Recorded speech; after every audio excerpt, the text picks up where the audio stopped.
Hi hello welcome to our channel. నేను మీ సిరి. ఈరోజు మనం చెప్పుకోబోయే కథ మిసెస్ అగస్త్య పార్ట్ 105. కథలోకి వెళ్ళే ముందు వీడియోని లైక్ చేసి హైప్ చేయడం మరవకండి. ఆనంద్ చేతులు మృదువుగా కన్నీళ్లను చెరిపేశాయి. అతని చేతులు పట్టుకుని నుదురికి ఆనించుకుంది చందన. ఇద్దరు మనసుల భారం అంతా తీరిపోయినట్టు మరింత నిర్మలంగా ఉన్నాయి. అప్పుడే శ్రీధ పాప గురించి కాల్ చేయడం, ఇద్దరూ మాట్లాడడం అయిపోయింది. ఒకరినొకరు చూసుకొని చిన్నగా నవ్వుకున్నారు. మీరు చాలా లక్కీ, శ్రీధ లాంటి అమ్మాయి ఉన్నందుకు అని చందన అంటుంటే, నిజమే అని నవ్వారు ఆయన. అవంతి కదలడంతో అక్కడి నుంచి బెడ్ దగ్గరికి వెళ్ళారు. పాప లేచి శ్రీధ కోసం ఏడుస్తుందేమోనని చందన భయపడింది. ఆనంద్ భుజం మీద తల పెట్టుకుని పాపని హత్తుకుని పడుకుంది చందన. ఆ రాత్రి ఇద్దరికీ సంతోషంతో నిద్ర పట్టలేదు. ఎప్పటికో తెల్లవారుజామున పడుకున్న చందనకి మెలకువే రాలేదు. 6 గంటలకి గంట కొట్టినట్టుగా లేచింది అవంతి. ఆనంద్కి మెలకువ వచ్చి గాఢంగా నిద్రపోతున్న చందన వైపు ఒకసారి చూసి పాపం తీసుకుని బయటకొచ్చేశాడు. పసిపిల్లల్ని చూసుకోవడం అతనికేమీ కొత్త కాదు. తన కూతురికి అన్నీ అతనే చేశాడు చిన్నప్పటి నుంచి. ఎప్పుడు నిద్రపోతుంది, నిద్ర కరువు వచ్చినట్టు పడుకుంటుంది. నిద్రదెయ్యం. స్పృహ లేకుండా నిద్రపోతున్న శ్రీధను చూస్తూ ముద్దుగా కసురుకున్నాడు అగస్త్య. అతని మీద కాళ్ళు చేతులు వేసి మరీ చుట్టుకొని మరీ చిన్నపిల్లలా పడుకుని ఉంది శ్రీధ. ఆమెలో క్యూట్నెస్ అంటే అతనికి చాలా ఇష్టం. కావాలని అతని దగ్గర అల్లరి చేస్తున్నట్టు తిట్లు తింటుంది. అతని దాటికి ఆమె పెదవి కందిపోయింది. ముందుకు వంగి ఆమె పెదవి మీద చిన్నగా ముద్దు పెట్టుకున్నాడు అగస్త్య. ఆమెని నెమ్మదిగా బెడ్ మీద వేసి లేచి ఫ్రెష్ అవ్వడానికి అక్కడి నుంచి వెళ్ళిపోయాడు. ఆనంద్కి కాల్ చేశాడు అవంతి కోసం. పాప బానే ఉంది అని చెప్పడంతో రిలాక్స్ అయ్యి ల్యాప్టాప్ పట్టుకుని కూర్చున్నాడు. అప్పటికే చందన హడావిడిగా లేచి ఫ్రెష్ అయింది. పాప ఉండడంతో అలా వదిలి వెళ్ళలేక తనకి తలంతా భారంగా అనిపిస్తుంటే తప్పక లీవ్ పెట్టింది. అప్పటికే రమణమ్మ వచ్చి ఉంది. ఆమెని మిగతా పనులు చూసుకోమని ఇద్దరికీ టిఫిన్ పెట్టింది. ముగ్గురు సరదాగా తినడం రమణమ్మ చూసి ఆ విషయం అర్జెంటుగా శ్రీధకు చెప్పడానికి అన్నట్టు పూనుకుంది. ఎప్పటినుంచో ఆ ఇంట్లో పనిచేస్తున్న ఆమెకి యజమానుడి సంతోషం ఓ కోరికే అనుకోవాలి. ఎన్నాళ్ళకు చూస్తుందామే. ఎప్పుడో 10 గంటలకి బద్ధకంగా లేచింది శ్రీధ. అప్పటికే 2-3 సార్లు పిలిచాడు అగస్త్య. తల పట్టుకుని గ్లాస్ డోర్ దగ్గర సోఫాలో కూర్చున్న అతన్ని చూసింది ఆమె. నిద్ర కళ్ళతోనే వచ్చి అతని పక్కన కూర్చుని అతని భుజం మీద తల వాల్చింది. నెమ్మదిగా కాలు జాపుకుని అతని ఒడిలో మళ్ళీ నిద్రపోయింది. ఆమెని కదిలించలేదు. రాత్రంతా అతని కోసమే జాగారం చేసింది కదా మరి. ప్రేమగా, అంతే ప్రేమగా ఆమె తలని నిమురుతూ పని చేసుకోసాగాడు. అతని చుట్టూ చేతులు వేసి అతని పొట్టలో ముఖం దాచుకుంది. సెనరిటా, ఇక లేవవా అని అడిగాడు అగస్త్య. ఇంకాసేపు పడుకుంటా, తలనొప్పిగా ఉంది రావణ్ అంటూ ముద్దుగా చెప్పి రావణ్ అన్నందుకు ఒకటి వేయించుకుంది తల మీద. అబ్బా అంటూ నిద్ర కళ్ళతోనే అతని వైపు చూసింది. వెళ్ళు, వెళ్ళి ఫ్రెష్ అయ్యి రాపో అని అన్నాడు. నాకు ఓపిక లేదు, బద్ధకంగా ఉంది అంటూ మళ్ళీ కళ్ళు మూసుకుంది. ల్యాప్టాప్ పక్కన పెట్టేశాడు. ముందుకు వంగి ఆమె చెంప మీద అతను ముద్దు పెట్టుకున్నాడు. ఇప్పుడే నన్ను కొట్టి అప్పుడే నన్ను ముద్దు పెట్టుకుంటున్నావబ్బా. అలకగా చూసింది శ్రీధ. ఆమె కళ్ళు ఇంకా నిద్ర కళ్ళలాగే ఉన్నాయి. అలాగే నా చిట్టి, నా బుజ్జి అంటే నువ్వు మాట వినే టైపా అసలు అంటూ ఆమె భుజాల పట్టి పైకి లేవదీశాడు బలవంతంగా. కంగారుగా లేచి నిలబడగానే ఆమె నడుము చుట్టూ చేతులు పెట్టి బాత్రూం వరకు తోశాడు వెనక నుంచి. కష్టంగా ఫ్రెష్ అయ్యాక ఇద్దరూ వేడి వేడి కాఫీ తాగేశారు. తన ఆఫీస్కి వెళ్ళలేదు. నేను వెళ్ళి అవిని తీసుకొస్తాను అని అన్నాడు అగస్త్య. నేను వస్తాను, నువ్వు టైర్డ్ అయ్యావు కదా. లేదు, నేను వస్తాను. వాళ్ళు మాట్లాడుకుంటుండగానే ఆనంద్ వచ్చాడు. అవంతి వెంట జారిపోయి పరుగున తండ్రి దగ్గరికి వెళ్ళింది. డాడీ రండి. తండ్రి చేతిని పట్టుకుని సోఫాలో కూర్చోబెట్టి టిఫిన్ చేశారా అని అడిగింది. మేమిద్దరం చేసాం. ఇక నిన్ను అడగడం మొదలుపెట్టింది, అందుకే తీసుకొచ్చాను. లేకపోతే సాయంత్రం వరకు చందన ఉంచమనే చెప్పింది అని అన్నాడు ఆనంద్. ఇవాళ బ్యాంక్కి వెళ్ళలేదా? లేదు, ఉదయం మెలకు రాలేదంట, అందుకే లీవ్ తీసుకుంది అని చెప్పాడు ఆనంద్. కూర్చోండి, కాఫీ తీసుకొస్తాను. లేదు బేబీ, నేను వెళ్ళాలి, మళ్ళీ వస్తానుగా అని అన్నాడు. ఈసారి మియావని కూడా తీసుకురావాలి డాడీ అని అంటూ కన్ను కొట్టింది శ్రీధ. ఆ మాటలకి చిన్నగా నవ్వి, కూతురి తల మీద నిమిరి అగస్త్యతో 2 నిమిషాలు అలా మాట్లాడి ఆనంద్ అక్కడి నుంచి వెళ్ళిపోయాడు. "నువ్వొకటి గమనించావా?" అని అడిగింది. ఏంటో అది? డాడీ ఇంతకుముందు చందన గారిని దూరంగా ఉన్నట్టు మాట్లాడేవారు. ఇప్పుడు మాత్రం చాలా దగ్గరగా మాట్లాడుతున్నారు.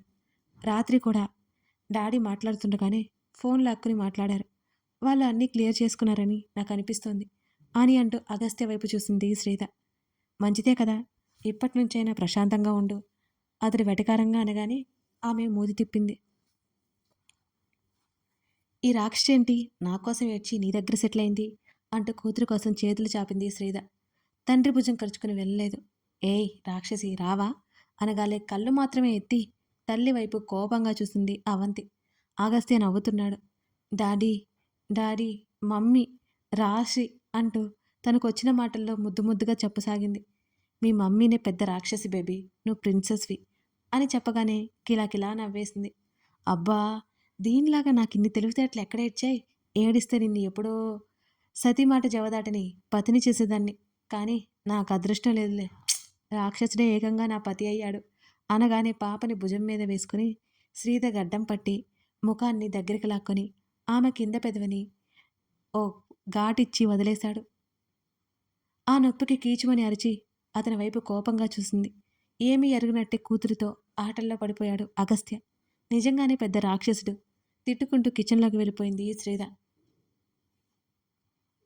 బయట పని చూసుకుని ఆనంద్ మధ్యాహ్నం దాటిపోయాక ఎప్పుడో ఇంటికి వెళ్ళిపోయాడు. అతను తలుపు కొట్టినా చందన తలుపు తెరవలేదు. కీస్ తీసుకుని లాక్ ఓపెన్ చేసి గదిలోకి వెళ్ళేసరికి చందన నిద్రపోతూ కనిపించింది. ఎప్పుడు హుషారుగా ఉండే ఆమె అలా పడుకోవడం ఎందుకో కాస్త కంగారుగా అనిపించింది అతనికి. లేపడానికన్నట్టు దగ్గరికి వెళ్ళగా రాత్రి సరిగ్గా నిద్రలేదు కదా అన్న విషయం గుర్తొచ్చి లేపబుద్ధి కాలేదిక. ఆమె ముఖం నిర్మలంగానే ఉంది. అప్రయత్నంగానే ముందుకు వంగి తల మీద ముద్దు పెట్టుకుని దూరం జరిగాడు. ఆమె నిద్రకి ఏమాత్రం అంతరాయం కలగకుండా అక్కడి నుంచి హాల్లోకి వచ్చేశాడు. సుదర్శన్ కాల్ చేస్తుంటే లిఫ్ట్ చేశాడు. ఎవరో గదిలోకి వచ్చినట్టు అనిపించడంతో ఉలిక్కిపడి కళ్ళు తెరిచింది చందన. టైం చూసి ఆశ్చర్యపోయింది. భోజనం చేసి పడుకుంది. అసలు మెలకువే లేదు. నెమ్మదిగా లేచి బెడ్రూమ్ తలుపులు తను మూసేస్తే తెరిచి ఉండడంతో ఆమె బయటకొచ్చింది. హాల్లో సోఫాలో పడుకుని కాలు మాట్లాడుతూ కనిపించాడు ఆనంద్. ఆమె నిశ్చింతగా ఫీల్ అయింది. స్పీకర్ ఆన్ చేసి ఫోన్ చేతిలో పట్టుకుని చేతులు వెనక్కి పెట్టుకున్నాడు. రేయ్, నువ్వింకా ఏ కాలంలో ఉన్నావురా? పెళ్లి చేసుకుని ముగ్గురిని మెయింటైన్ చేస్తున్నారు చాలామంది. ఇన్నేళ్ళు నిగ్రహంగా ఉన్నావు చూడు, నీకు మాత్రం నమస్కారం పెట్టాలి. సుదర్శన్ మాటలు వినిపించి బయటికి వెళ్ళబోయేదల్లా అక్కడే ఆగిపోయింది. నోరు మూస్తావా? ఆనంద్ కసిరాడు. నిజమే చెప్తున్నాన్రా బాబు, మన దివాకర్ గాడులేడు, భార్య పోయాక నీలా తలుచుకుంటూ ఏడుస్తూ కూర్చోలేదు. 2 ఫ్యామిలీని మెయింటైన్ చేస్తున్నాడు అని అన్నాడు సుధాకర్. ఇప్పుడు నువ్వు ఆపలేదనుకో, నువ్వు నడిపిన కథ మీ ఆవిడకి చెప్పాల్సి వస్తుంది అని బెదిరించాడు ఆనంద్. అంత పని చేయకురా బాబు, అయినా నేనేం దారి తప్పలేదులే, ఎప్పుడో పెళ్లికి ముందు అని సుదర్శన్ అంటుంటే సమర్థించుకోవడంలో కూడా ముందుంటాలే. ఇక ఆపై కొత్త పెళ్లి కొడుకు మాట్లాడాల్సిన మాటలేనా ఇవి అని సుదర్శన్ ఆట పట్టించాడు. నోరు ముయ్యిక, నాకు పని ఉంది, బాయ్ చెప్పేసి కాల్ కట్ చేసి ఫోన్ టీపై మీద పడేశాడు ఆనంద్. నుదురు మీద చేతులు పెట్టుకొని కళ్ళు మూసుకున్నాడు. మరో 5 నిమిషాల తర్వాత బయటకొచ్చింది చందన. ఫోన్లో మాటలు ఆమె మెదడులో మెదులుతూనే ఉన్నాయి. చిన్నగా నవ్వుకొని తను సరైన ప్లేస్కి వచ్చిందని చాలా తృప్తిగా ఫీల్ అయిపోయింది. ఇక్కడే పడుకున్నారేంటండి, లోపలికి వెళ్ళండి, రెస్ట్ తీసుకోండి. ఆమె మృదువైన స్వరం వినిపించగానే చేయి తీసేసి ఆమె వంక చూశాడు. అదేం లేదు, ఊరికే అలా వాలేను. ఒంట్లో బాగుందా నీకు అని అడిగాడు ఆనంద్. నిద్ర పట్టేసింది, మీరు వచ్చింది కూడా చూసుకోలేదు అంటూ నెమ్మదిగా చెప్పింది చందన. ఇట్స్ ఓకే, ఓ కాఫీ కావాలి అనగానే తల ఊపి కిచెన్ వైపుకి వెళ్ళిపోయింది ఆమె. ఆమె కాఫీ పెట్టుకుని తీసుకురాగానే లేచి కూర్చుని అది అందుకున్నాడు. ఆమె పక్కనే కూర్చుంది. భోజనం చేశారా ఆమె అడిగింది. ఆ, ఎప్పుడో అయింది అని అన్నాడు ఆనంద్. ఇద్దరి మధ్య మళ్ళీ మౌనం. కాఫీ కప్ టీపాయ్ మీద పెట్టి ఆమెని చూశాడు. జడ చివరలా వేళ్లతో సరిచేసుకుంటోంది. వదులుగా అల్లుకోవడంతో ఆమె భుజం మీదకి ఉన్న జడ మొదటి భాగం ఆమె చెంపసగాన్ని కప్పేసినట్టుంది. అచ్చు చందనంలా ముగ్ధ మనోహరంగా కనిపిస్తోంది చందన. ఏమైనా మాట్లాడాలా? ఆమె వైపు చూస్తున్న ఆనంద్ని కదిలించింది చందన. కాస్త తడబాటుగా అదేం లేదు, అదేం లేదు అన్నాడు ఆనంద్. ఇన్నాళ్ళు ఎక్కడున్నావు? కాసేపు తర్వాత అతను అడిగాడు. ఇదే ఊళ్ళో ఉన్నాను. ఒంటరిగా? ఒంటరిగానే. కలవకూడదు అనుకున్నావా? కాదు, కలవాలి అనుకోలేదు. ఎందుకు? అప్పుడేంటో ఒంటరిగానే బాగుందనిపించింది. మరిప్పుడు మీతో బాగుందనిపిస్తోంది. ఆమె మాటలకు చిన్న నవ్వు అతల్లో. ఇద్దరు దగ్గరగా ఉన్నా సరే వారి మధ్య చిన్న గీత ఒకటి ఉంది. అది అంత తేలిగ్గా పోయేలా లేదు. అతను ఎలాగో ప్రయత్నించే రకం కాదు. తనే ఒక అడుగు ముందుకు వేయాలేమో అనిపించింది చందనకి. కానీ తనెలా? వయసు అయిపోయింది కదా. నాకు చిన్నగా నవ్వుతూ అన్నాడు. ఆమె అతని వైపు తేరిపారా చూసింది. ఏం అవ్వలేదు. ఇప్పుడు చేసుకుంటున్నారు కదా అందరూ పెళ్ళిళ్ళు. ఏదో కంత దగ్గర కాస్త జుట్టు నెరిసింది. అది కూడా బాగుంది. గడ్డం చూడండి, ఇంకా నల్లగా ఉంది. ఆమె దబాయింపుగా అంది. ఆమె మాటలు నవ్వు తెప్పించాయి. నువ్వేం మారలేదు చందన. అప్పటికంటే ఇంకా నాజుగ్గా తయారయ్యావు అని అన్నాడు. ఇలా ఉంటే నచ్చదా మీకు? అప్పుడు మీద ఇంకా అందంగా ఉన్నావంటున్నా. పెద్దరికం తెచ్చేసుకున్నావో లేక అదే వచ్చిందో. నేను నీ చీర కట్టులో ఇలా చూస్తుంటే నాకు చాలా ఆశ్చర్యంగా ఉంటుంది. చుడిదార్లో నుదిటిన అడ్డంగా కుంకుమ పెట్టుకునేదానివి. అమాయకంగా కనిపిస్తావు. కానీ దుమ్ము దులిపేసేదానివి. నాకు కొన్ని ఇంకా గుర్తున్నాయి. ఆమె కూడా అవన్నీ గుర్తు చేసుకుని చిన్నగా నవ్వింది. తప్పదు, ఒంటరి వాళ్లకు ధైర్యమే బలం. ఆ ధైర్యం కూడా పైకి నటించేదే అని అంది ఆమె. అసలు అసలు ఎందుకు సడన్గా జాబ్ మానేశావు అని అడిగాడు ఆనంద్. మీకు రాత్రి చెప్పాను కదా. అంటే నేను పెళ్ళైన వాడినని తెలియదా నీకు? ఆమెనే చూస్తూ అడిగాడు ఆశ్చర్యంగా. తెలియదు, ఎవరూ మాట్లాడుకోలేదు కూడా అని నెమ్మదిగా అంది. కానీ నన్ను చూస్తేనే నీకు అర్థం అవ్వాలి కదా. ఎలా అర్థమవుతుంది? మీకైనా మాలాగా సూత్రాలు లేక మెట్టలేమైనా ఉన్నాయా? లేక పాపెట్లో కుంకుమ పెట్టుకుంటారా? అలవాటుగా 2 కాళ్ళు పైకి పెట్టుకుని మోకాళ్ళ చుట్టూ చేతులు వేసుకుని కూర్చుంది. అయినా నా వయసు తెలుసు కదా అప్పుడు. నిజంగా తెలీదు. పెళ్ళైనట్టు మీరెక్కడున్నారు? మూతి బిగించి చెప్పింది. కానీ బెటర్ ఫ్యూచర్ మిస్ అయ్యావు అని అన్నాడు ఆనంద్. లేదు, నాకు ఇక్కడే ఇలా చాలా నచ్చింది. ఇక నేను సాధించాల్సింది మంచి భవిష్యత్ అంటే ఏమీ లేదు. నాకు జరిగే ఆ మంచి ఏంటో నా సంతోషం మాత్రమే అని మోకాళ్ళ మీద గడ్డమానించి పాదాలను చూసుకోసాగింది. ఆమె పొడవైన వేళ్ళకి మెట్టెలు మరింత మనోహరంగా అనిపించాయి. నీ పక్క నేను సరిపోవట్లేదు అని అన్నాడు ఆనంద్. ఆమె అతని వైపు చూడలేదు.